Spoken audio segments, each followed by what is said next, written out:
मौला का लफ्ज तो अलैहिस्सलाम ने ज़ैद बिन हारिसा रज़ियल्लाहु ताला अन्हु बात के लिए, हुज़ैफा रज़ियल्लाहु ताला अन्हु के लिए, इस तरह अबू हुरैरा रज़ियल्लाहु ताला अन्हु के लिए भी आपने सल्लल्लाहु ने मौला का लफ्ज इस्तेमाल किया, जो मिशकात शरीफ की दूसरी कुतुब हदीस में मौजूद है। तो फिर क्या वो भी खलीफा बिला फसल हुए, या उनको भी मौला कहा जाएगा?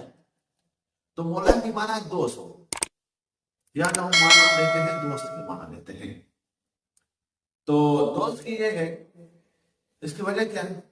क्योंकि इस हदीस की जो सियाक सबक और समझता है, तो इससे दोस्त वाली माना ही निकलती है। हालांकि इनकी माना और भी है, लेकिन उनमें कोई भी माना खिलाफा बिला फसल नहीं है। जैसे क्योंकि हदीस का दूसरा जुज़ है अल्लाहुम्मा मन आदि मन वाली वाला मन आदि आला, जो इनसे दोस्त दोस्त दुश्मन, तो अब इनको दोस्त रखे, इनको दोस्त